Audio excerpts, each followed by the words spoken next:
प्राकृतिक और जैविक खेती ये हमारे लिए बहुत महत्वपूर्ण विषय रहेगा। एक तो जीरो बजटिंग, बजट कम हो, बजट ज़्यादा होने से ही अनवाइबिलिटी है खेत की। फिर उसमें केमिकल्स के ऊपर आधारित जितने खेती है, जो इस समय जितने प्रोडक्ट्स हैं, उसकी बीमारियां बढ़ती हैं। तो हम केमिकल्स का उपयोग कम करके और प्राकृतिक खेती, गोबर की आधारित खेती जो हमारे परंपरागत तरीके होते थे, या फिर आजकल उसके अंदर सुधार होकर के नई नई चीज़ें मिला करके उसमें और खाद जो बनाए जाते हैं जैविक और प्राकृतिक खाद, उसके ऊपर आधारित खेती को हम आगे बढ़ाएंगे। और 100 क्लस्टर इसमें पहली बार 25-25 एकड़ के हम बनाएंगे, उनको सुविधा सहायता ज़रूर देंगे।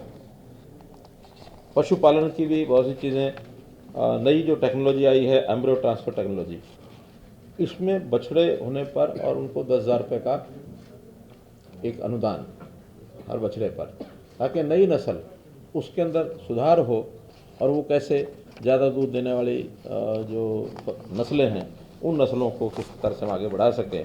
अंत्योदय यानी अंतिम का उदय, इस पर मैंने सारा अपना विषय पूरा रखा है कि हमारे लिए पहली कैटेगरी 1,80,000 की, फिर इसके बाद एक दूसरी कैटेगरी भी हम बीच में लेकर के आएंगे।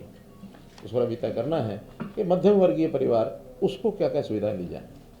सबसे ज़्यादा सुविधा है अंत्योदय परिवार, उसके बाद मध्यम परिवार, और फिर जो संपन्न परिवार हैं वो अपने पैरों पर अपने आप खड़े हों।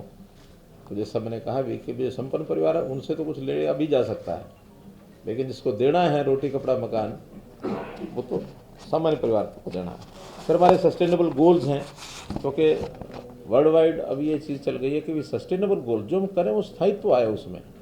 वो गोल्स ऐसे नहीं हो कि एक साल अचीव कर लिया, अगले साल फिर डाउन हो गए, 3 साल फिर डाउन हो गए। वो सस्टेनेबल कैसे हो। 17 गोल जैसे तय किए गए हैं इंटरनेशनल लेवल पर, उस ओर हम आगे बढ़ रहे हैं।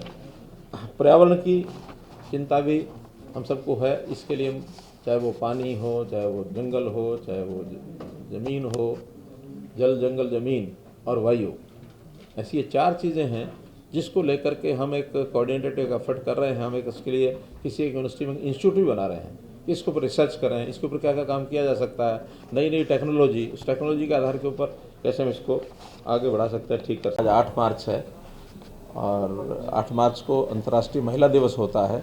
इस अवसर पर मैं समस्त मातृशक्ति को अभिनंदन करता हूँ, नमन करता हूँ, वंदन करता हूँ और उनको बधाई और शुभकामना देता हूँ। आज के इस सारे बजट इसमें हमने जो विशेष कुछ बातों पर फोकस किया है, उसमें एक तो गरीब लोगों के लिए ये बजट, यानी आम साधारण व्यक्तियों के लिए बजट।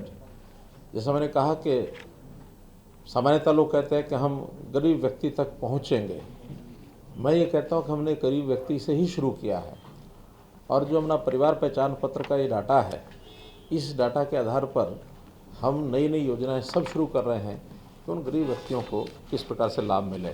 जब हम 1,80,000 का आंकड़ा निकालते हैं तो इस आंकड़े में हालांकि अनुसूचित जाति की आबादी तो 20% है, लेकिन उनके 29% यानी परिवार इस दायरे में आ रहे हैं।